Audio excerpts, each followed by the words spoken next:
Apocalypse chapitre 19, nous lisons le verset 10. Je crois qu'on a encore quelqu'un en ligne. Je ne sais pas, Benoît. On a quelqu'un d'autre en ligne? Non, c'est bon. Apocalypse chapitre 19, verset 10. Je tombais à ses pieds pour l'adorer. Mais il me dit, garde-toi de le faire, car je suis ton compagnon de service et celui de tes frères qui ont le témoignage de Yeshua. Adore Dieu, car le témoignage de Yeshua est l'esprit de la prophétie. Jean, l'apôtre de l'agneau, a, n'est-ce pas, a failli adorer, n'est-ce pas, un ange, l'ange que Dieu lui avait envoyé pour, n'est-ce pas, lui révéler les choses à venir. Et on apprend que Jean, malgré le fait qu'il était déjà établi apôtre, qu'il avait déjà reçu l'onction, Jean va, n'est-ce pas, tomber aux pieds de cet ange. Il va commencer à vouloir l'adorer.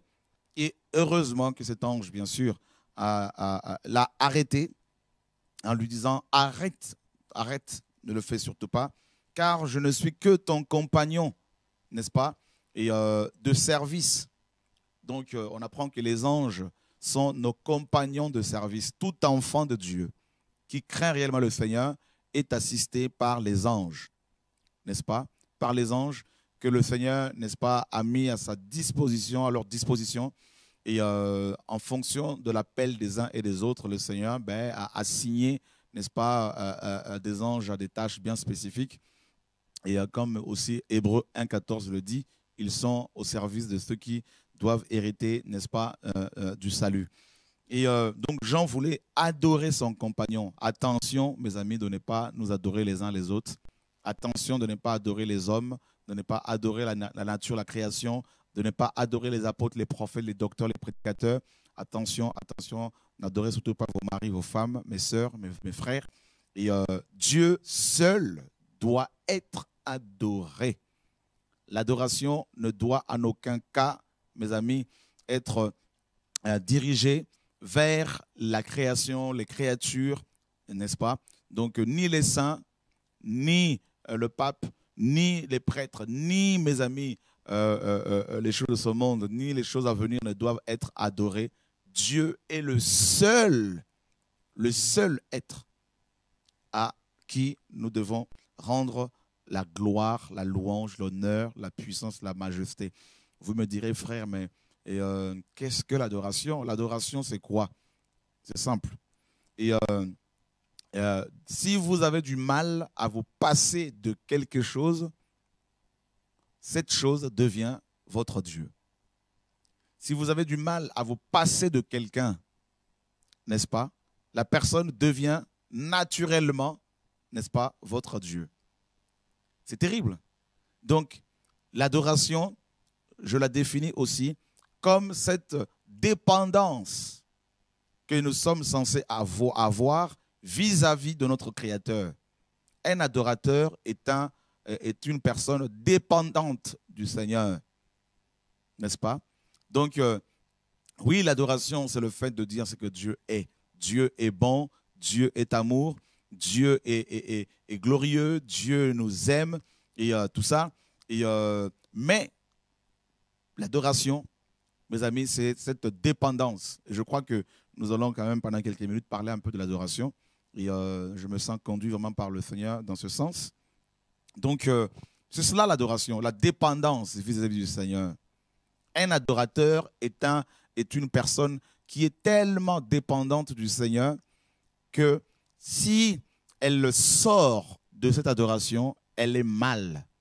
Si la présence du Seigneur se fait rare dans sa vie, elle se sent mal. Rappelez-vous bien que nous avons tous été créés pour adorer.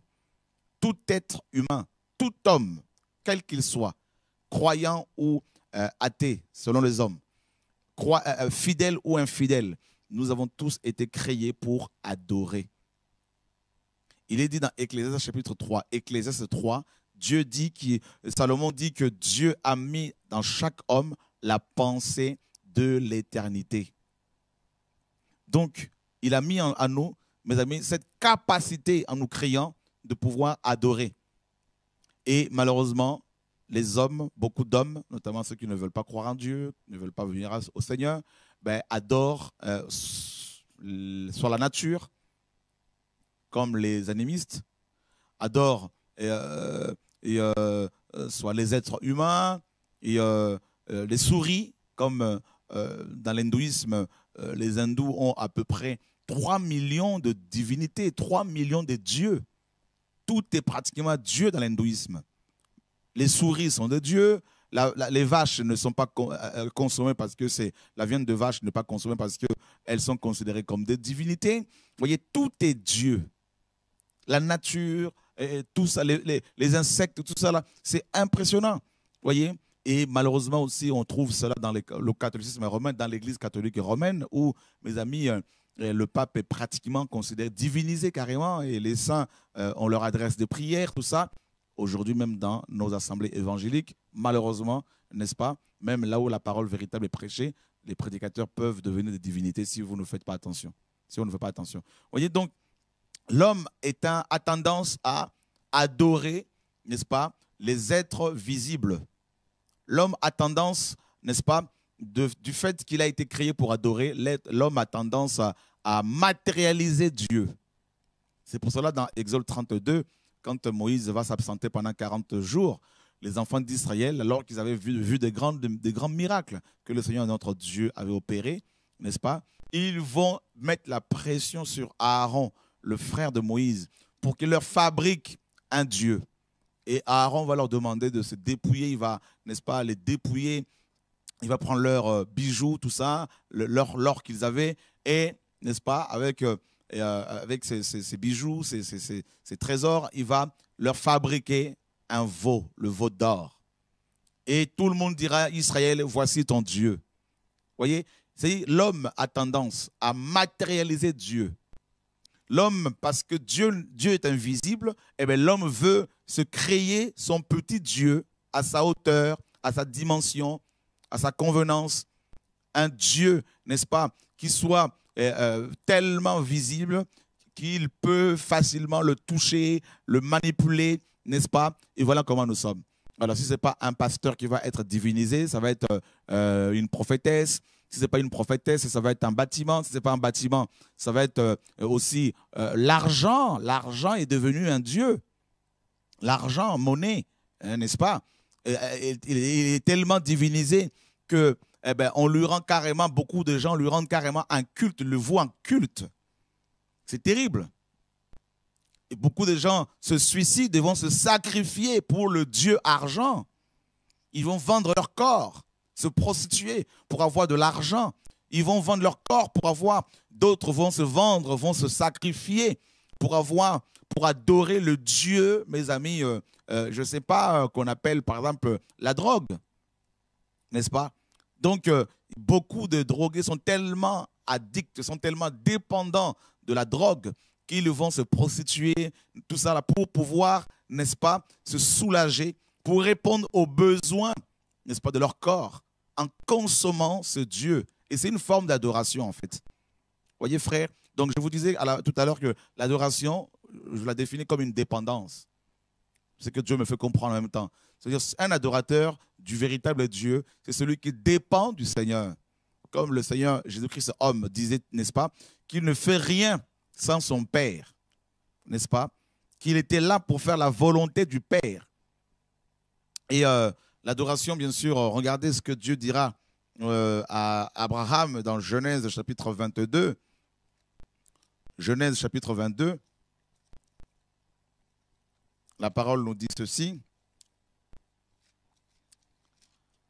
Après ces choses, Dieu mit à Abraham à l'épreuve et lui dit, Abraham, et il répondit, me voici. Dieu dit, prends ton fils, ton unique fils, celui que tu aimes, Isaac, va-t'en au pays de Morija et là offre-le en holocauste sur l'une des montagnes que je te dirai. Abraham se leva de bon matin, sela son âne et prit avec lui 2 serviteurs et son fils Isaac. Il fendit du bois pour l'holocauste et partit pour aller au lieu que Dieu lui avait dit. Le 3e jour, Abraham levant les yeux, vit le lieu de loin. Et Abraham dit à ses serviteurs, restez ici avec l'âne, moi et le jeune homme, nous irons jusque-là pour adorer. Nous irons jusque-là pour adorer.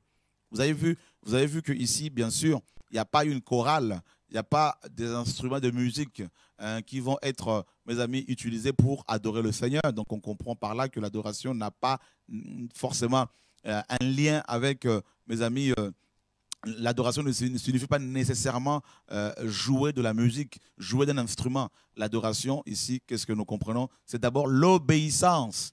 Abraham a pris son fils, celui qui l'aimait tant, son fils unique, celui qu'il a eu à l'âge de 100 ans. Il a attendu près de 25 ans pour avoir cet enfant. Et une fois qu'il a eu, Abraham, n'est-ce pas, il lui était fortement attaché à cet enfant. Et Dieu lui dira, donne-le-moi, offre-le-moi sur, n'est-ce pas, cet autel. Il va marcher pendant 3 jours et 3 nuits jusqu'au pied du mont Morija. Et là, Dieu lui dira, ben, il faut me le sacrifier. Et Abraham dira à ses serviteurs, restez ici avec l'âne, l'enfant et moi et l'enfant, nous irons adorer. Vous voyez, Abraham partait sur, n'est-ce pas, aller escalader cette montagne pour sacrifier son enfant. Heureusement, il n'a pas fait, Dieu l'en a empêché.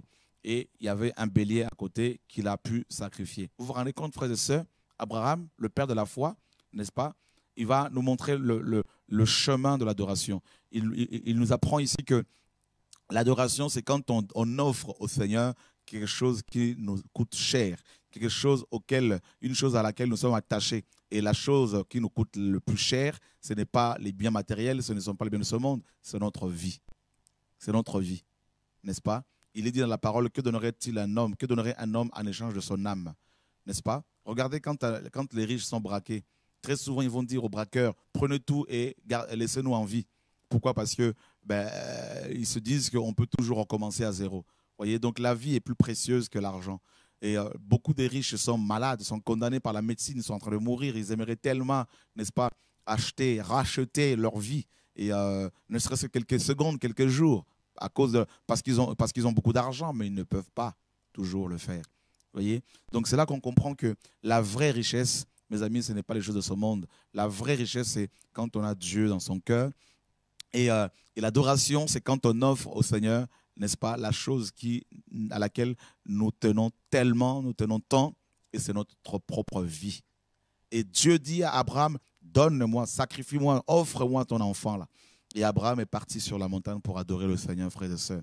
Donc quand l'ange dit à Jean, n'est-ce pas, adore Dieu, et il voulait aussi lui faire comprendre, comme Abraham, le père de la foi, consacre ta vie à Dieu.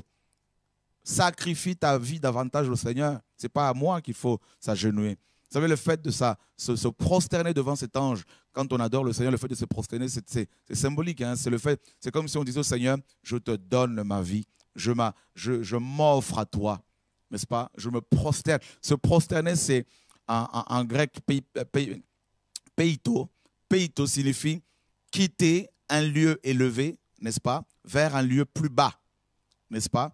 Donc, un adorateur, c'est quelqu'un qui oublie sa fonction dans le monde, son titre dans le monde, son travail dans le monde. C'est quelqu'un qui oublie même la couleur de sa peau, c'est son origine, le nom de sa famille. Tout est oublié. C'est ça le principe de l'adoration. C'est la mort à soi-même, n'est-ce pas? C'est pour cela qu'on ne peut pas adorer Dieu étant président. Ce n'est pas possible. Dans l'adoration, il n'y a ni président, ni roi, ni souverain, ni empereur, ni maître, ni grand, ni petit. Dans l'adoration, il n'y a que Dieu qui existe. Il n'y a que Dieu qui est élevé. C'est ça la véritable adoration. Donc, ce n'est pas quand vous prenez votre guitare, vous commencez à jouer. Ce n'est pas quand vous prenez votre synthé, vous commencez à jouer. Ça, ce ne sont que, mes amis, les conséquences de l'adoration, n'est-ce pas? Mais ce n'est pas l'adoration en elle-même. Et l'ange dit à Jean, adore Dieu, adore Dieu. Et Dieu nous a créés pour l'adorer. Donc, si tu as du mal à te passer de la cigarette, ça veut dire que tu es adorateur, adoratrice de ta cigarette. Si tu as du mal à te passer de l'alcool, ça veut dire que tu es adorateur de l'alcool. Si tu as du mal à te passer de ton mari devient ton Dieu. Si tu as du mal à te passer de ta femme devient ton Dieu. Et si tu as du mal à te passer du ministère, ne serait-ce que pendant une semaine pour te reposer, le ministère devient aussi ton Dieu. C'est terrible. Et toute chose peut se transformer en divinité. C'est terrible, frères et sœurs. C'est pour cela que Dieu est jaloux. Alors, imaginez Jean, le grand apôtre. il avait déjà reçu le Seigneur Yeshua, il avait vu Christ ressuscité, hein, n'est-ce pas? Et dans Jean, quand il va écrire le livre de Jean, il mentionne bien que Jésus-Christ lui était apparu, n'est-ce pas? Et il mentionne également dans Apocalypse 1 que Christ lui était apparu après sa résurrection et qu'il avait posé sa main sur lui. Mais regardez, vers la fin de son livre, pratiquement au chapitre 19, Jean, qui rencontre un ange, mes amis, et il va se mettre à genoux pour l'adorer. C'est quand même terrible. Cela veut dire que nul n'est à l'abri de quoi que ce soit. On peut être apôtre, prophète, docteur, chrétien, évangéliste, missionnaire. Si on ne fait pas attention, on peut se mettre à adorer autre chose que Dieu. Ça peut être la nourriture. Il y en a, ils ont du mal à se passer la nourriture. Jeûner, ne serait-ce qu'une journée, ils ont du mal. D'autres ont du mal à se passer du café. Tout le matin, il faut qu'ils boivent leur café, sinon ils ne sont pas bien. Tout ça.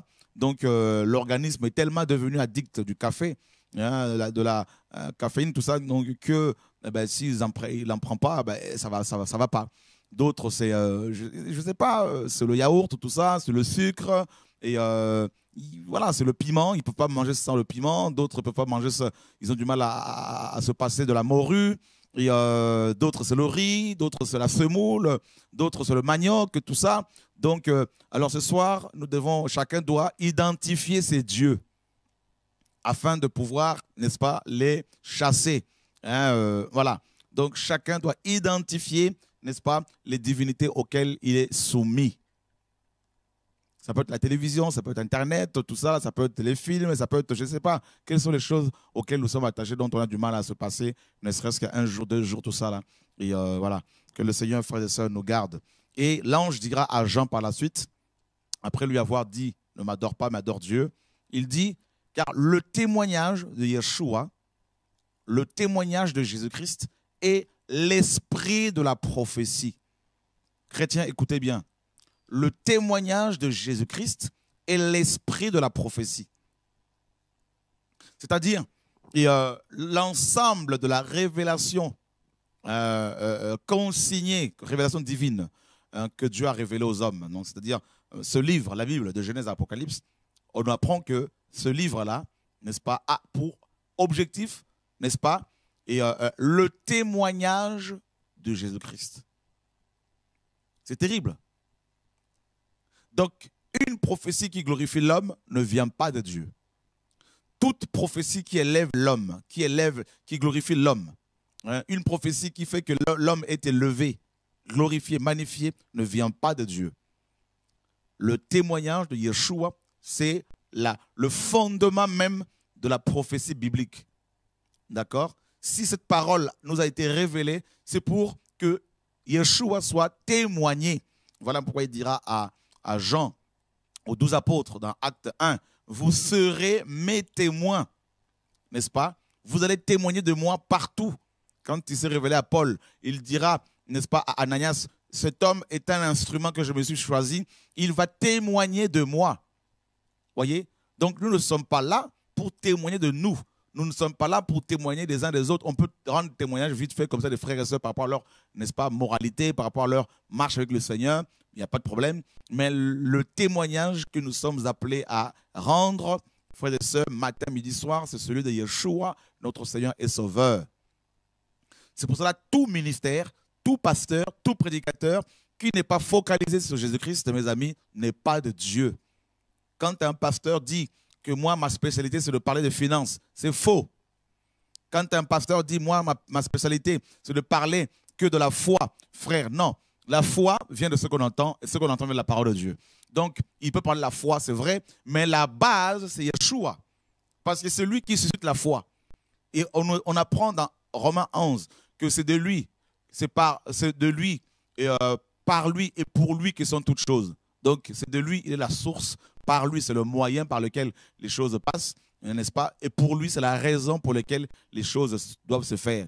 Donc, il est la source, il est le moyen, il est la raison de notre existence, de notre vie, de notre adoration. Yeshua, matin, Yeshua, midi, Yeshua, le soir, Yeshua, à minuit, Yeshua, tout le temps. Donc, toutes les guérisons qu'il opère, c'est pour que son nom soit glorifié. Tous les miracles qu'il opère, tous les miracles, c'est pour que son nom soit glorifié. Toutes les âmes qui se convertissent, c'est pour que ce nom soit glorifié. Vous voyez, le retour à la parole, c'est le retour à Dieu, tout simplement. Ce n'est pas autre chose. Ce n'est pas le retour à la connaissance intellectuelle, à une adhésion à un mouvement. C'est le retour à la relation entre l'homme et Dieu. N'est-ce pas? Donc, tout tourne autour de lui. Tout doit tourner autour de la personne de Yeshua, notre Seigneur et Sauveur. Voilà pourquoi ce soir, nous voulons vous laisser le temps de nous appeler pour éventuellement donner gloire à Yeshua.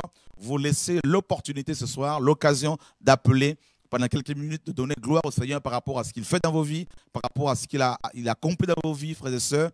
Et appelez-nous depuis vos maisons, depuis vos pays, pour que ce soir, le nom de Yeshua soit encore glorifié, soit adoré, mes amis, au nom de Yeshua. Voilà, donc, c'est ça l'évangile. On doit prêcher pour que ce nom soit glorifié. Les âmes sont touchées, nous ne sommes pour rien. Les âmes sont guéries, nous ne sommes pour rien. L'argent est donné pour faire avancer l'œuvre du Seigneur, nous ne sommes pour rien, frères et sœurs. Et Yeshua, c'est lui qui est tout. N'est-ce pas? C'est pour cela que nous ne voulons en aucun cas mettre nos photos ici et là, parce qu'on ne doit pas nous voir nous. C'est lui qui fait, donc pourquoi devrions-nous être vus? C'est Jésus-Christ qui fait, c'est lui qui guérit, c'est lui qui sauve, c'est lui qui donne les moyens, c'est lui qui nous donne la force, c'est lui qui nous protège contre la sorcellerie, c'est lui qui combat nos ennemis, qui nous attaque ici et là, les jaloux, qui n'aiment pas la vérité, mes amis. Donc, pourquoi ne pas le glorifier? Donc, nous avons quelqu'un en ligne. Allô, bonsoir. Nous sommes dans Jean chapitre 4 et verset 20. Nos pères ont adoré sur cette montagne. Et vous, vous dites que le lieu où il faut adorer est à Jérusalem. Femme, lui dit Yeshua, crois-moi, l'heure vient où ce ne sera ni sur cette montagne, ni à Jérusalem que vous adorerez le Père. Vous adorez ce que vous ne connaissez pas. Nous adorons ce que nous connaissons, car le salut vient de Juifs. Mais l'heure vient, et elle est déjà venue, où les vrais adorateurs adoreront le Père en esprit et en vérité.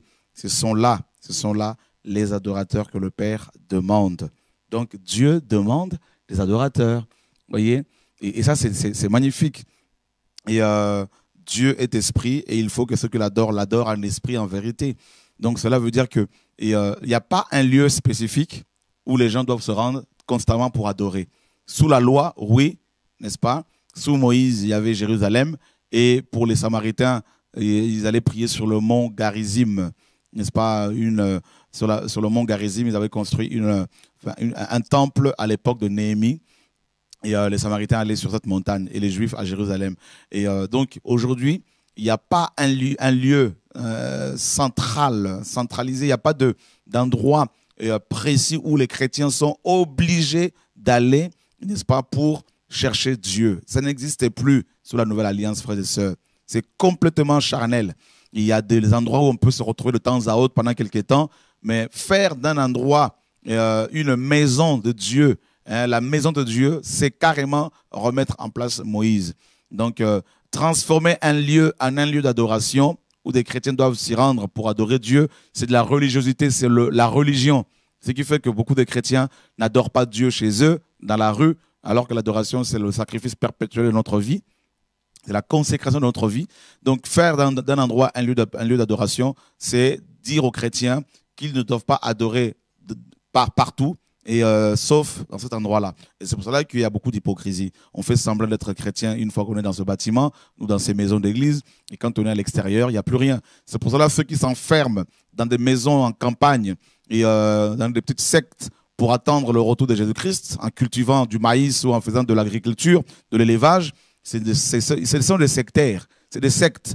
Ils ne sont pas différents des moines, des sœurs catholiques, des prêtres catholiques. C'est le même principe. Hein. On s'enferme pour adorer, et pour rester entre nous et attendre le retour du Seigneur. Ça, là, c'est l'ascétisme, c'est du mysticisme, tout ça, là, frères et sœurs. Dieu est esprit. Et ça veut dire que l'esprit, vous ne pouvez pas l'enfermer quelque part. Vous ne pouvez pas le mettre dans une dénomination, n'est-ce pas? Vous ne pouvez pas le mettre dans une fédération, dans une pastorale. Dieu est esprit. Ça veut dire que l'esprit, en grec, ici, c'est pneuma. En hébreu, c'est roak, c'est le vent. Vous ne pouvez pas enfermer le vent.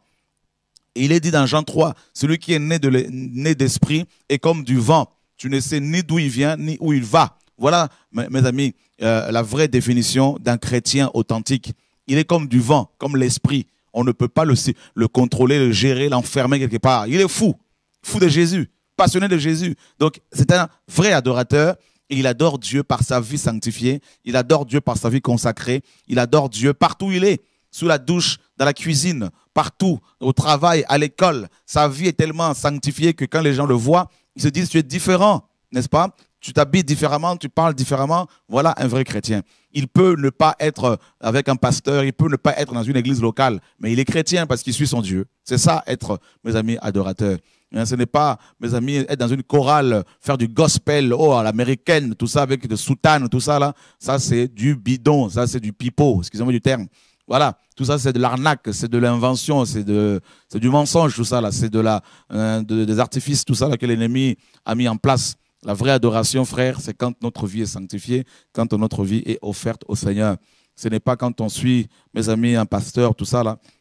Et on voit des églises qui mettent en place des chorales avec des soutanes, tout ça là, et des spécialistes de l'adoration, soi-disant, qui sont censés nous conduire de la présence du Seigneur. Tout ça là, c'est la religion. C'est pas différent de l'église catholique. Vérifiez bien, vous verrez que les catholiques ont aussi des chœurs, ils ont aussi des chorales comme ça.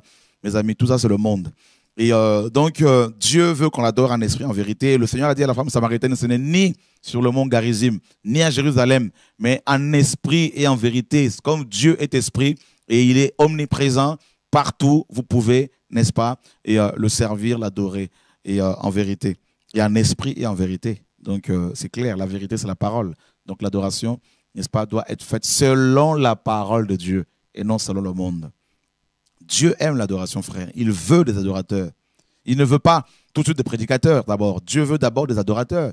Il veut d'abord les adorateurs. Ensuite, ces adorateurs vont pouvoir recevoir dans la prière ces ordres pour aller évangéliser ici et là. Mais nous voulons, beaucoup veulent d'abord être des prédicateurs. Hein, c'est pas ce que Dieu veut. Et en claquant de doigts, hein, en claquant le doigt, le Seigneur peut gagner le monde entier. Et il ne le fait pas pourquoi? Parce qu'il veut, n'est-ce pas, que des frères et sœurs que nous sommes soient ses instruments. Donc voilà, que le Seigneur soit béni. Dieu est bon. Et je ne sais pas s'il y a quelqu'un d'autre en ligne. Non, il n'y a personne. Que toute la gloire soit rendue au Seigneur notre Dieu. Alors, à Rouen, après le mariage, je pense que il y a des frères et sœurs qui sont du côté de Rouen. Hein, voilà, je vous parlerai d'un frère que je connais qui aime le Seigneur. Et donc, nous voulons encourager les frères et sœurs qui sont du côté de Rouen et vous encourager également à persévérer dans l'œuvre du Seigneur. Et alors, comment, au niveau de Rouen, quelle est l'atmosphère spirituelle de Rouen?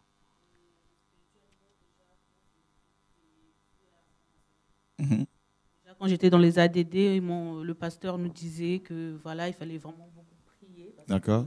On était beaucoup combattus. Donc ça, c'était dans les années 90. Là, on est en 2014. D'accord. J'imagine qu'il n'y a pas d'église réveillée à Rouen, il n'y en a aucune. Toutes les églises sont mortes. Est-ce que le micro est-il allumé? Je ne crois pas. Est-ce qu'il y a un voyant vert là? Voilà, c'est bon. D'accord. Donc, c'est difficile. Nous, on est restés longtemps à la maison. J'ai découvert le message sur Internet. Ça m'a vraiment touché. Un électrochoc. Wow. J'attendais ça depuis des années. Et puis, je me suis mis dedans. Et puis, ça va faire pratiquement 1 an. Et le Seigneur est en train de changer ma vie petit à petit. Amen. Là, il y a le mariage le mois prochain. Alléluia. Et donc... comme tu disais, Dieu veut des adorateurs. Donc, il faut qu'on l'adore en esprit, en vérité. Il faut déjà que notre vie soit déjà vraie. Donc, après, si on est sincère avec le Seigneur, je pense qu'il peut tout faire après. Amen. Donc, déjà, il faut que nos cœurs soient disposés. Et nous, on espère qu'il y a des gens qui sont à Rouen qui vont se joindre avec nous pour déjà témoigner de Jésus dans la rue. Dans la rue, parce que c'est ça qui manque. C'est ça qui manque, c'est pas dans les bâtiments. Voilà, c'est ça. C'est dans la rue. S'il y a des gens qui veulent venir avec moi, et moi je sens cet appel, mais pour l'instant, c'est pas encore... Voilà. Ça va se faire. Déjà avec le mariage qui arrive, oui. Et avec le feu qui commence à prendre place. Et ça, c'est déjà une bonne chose, le fait que vous ayez pris la décision de ne plus avoir des rapports intimes jusqu'au mariage pour honorer le Seigneur. Personnellement, je suis encouragé. Donc... Et je crois qu'il y a des choses qui vont se passer. Ça ne vient pas de nous, ça vient de Dieu, parce que nous-mêmes, on n'aurait pas tenu. Donc, on a vu la puissance de Dieu dans notre vie. Dieu agit, Dieu est fort. Amen. Vraiment, moi, je dis merci Seigneur. Même les gens qui me connaissent, ils me disent, mais Nathalie, qu'est-ce qui t'arrive et tout. Elle a changé, Nathalie, hein? Tu veux parler un peu là sur le micro? Ah, ça va? D'accord, la prochaine fois, ouais. Le Seigneur est merveilleux, donc il fait et il va faire encore. Moi, j'ai eu un songe, je voulais te dire, frère Chora. Donc, j'ai rêvé que la salle ici à Évry, elle était toute, il y avait du feu partout. Wow. Et je te disais, mais il y a du feu, la salle est en feu. Mais en fait, c'est le feu de l'esprit que je voyais. Donc, Amen. Que le Seigneur soit béni en tout cas. Donc voilà, Dieu travaille. L'adoration, Yeshua, qui doit être au centre de toute chose. Vous savez, une personne qui adore le Seigneur de tout son cœur ne peut être touchée par l'ennemi, ne peut être anéantie par l'ennemi. Voyez? Vous savez, le repas du Seigneur, c'est l'adoration. Dieu aime l'adoration. Voyez? Donc, si vous voulez davantage toucher le cœur du Père, eh ben, offrez vos corps comme un sacrifice vivant et saint et agréable, ce qui sera de votre part un culte raisonnable, nous dit l'Évangile. Le vrai culte, ce n'est pas quand on tape les mains. Le vrai culte, ce n'est pas quand on joue de la guitare. Le vrai culte, c'est quand on offre son corps comme un sacrifice. Et là, ce n'est pas toujours facile, parce qu'il faut accepter que les divinités auxquelles on est attaché tombent.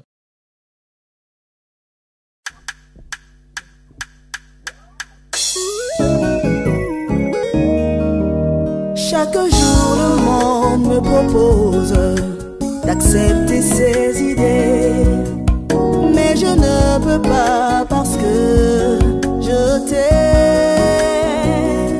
Les plaisirs me sont proposés afin de me corrompre. C'est pas possible parce que je t'aime.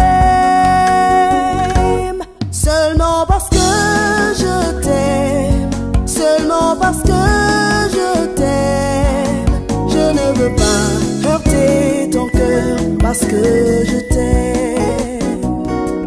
Seulement parce que je t'aime, seulement parce que je t'aime, je ne veux pas heurter ton cœur parce que je t'aime.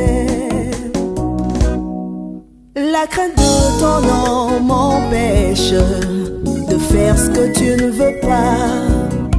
Pourquoi t'attrister, pourquoi te blesser, Seigneur?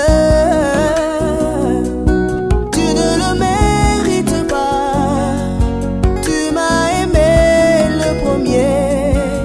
Je t'aime, Seigneur, encore je t'aime. Seulement parce que je t'aime, seulement parce que je t'aime, je ne veux pas heurter ton cœur parce que je t'aime. Seulement parce que je t'aime, seulement parce que je t'aime, je ne veux pas heurter ton cœur parce que je t'aime. Oh oui papa, je t'aime Seigneur Seulement mon Dieu. parce que je t'aime. Je veux te prouver mon amour Seigneur, en obéissant à tes commandements Seigneur, en les appliquant à ma vie, en les appliquant Seigneur mon Dieu mon roi dans ma famille, en les appliquant Seigneur mon Dieu mon roi dans mon foyer. Oui Père, je veux Seigneur mon Dieu mon roi observer ta loi, que ta loi Seigneur soit inscrite dans mon cœur. Oui Seigneur, car c'est comme ça Seigneur que je pourrai te montrer que je garde tes commandements et que je t'aime Seigneur. Oui, je t'aime de tout mon cœur Seigneur mon Dieu. J'aime Seigneur mon Dieu mon roi te louer, j'aime Seigneur te louer, j'aime te glorifier Seigneur, j'aime Seigneur mon Dieu mon roi t'adorer Père. Oui, je t'adore Seigneur, je t'adore de tout mon cœur, de toute ma force Seigneur, de toute mon âme Seigneur, de tout mon esprit. Oui Père, je t'aime Seigneur mon Dieu mon roi. C'est parce que je t'aime Seigneur mon Dieu mon roi que ce chant Seigneur mon Dieu mon roi vient dans mon cœur. Oui, je t'aime Seigneur, je t'aime Papa, je t'aime Seigneur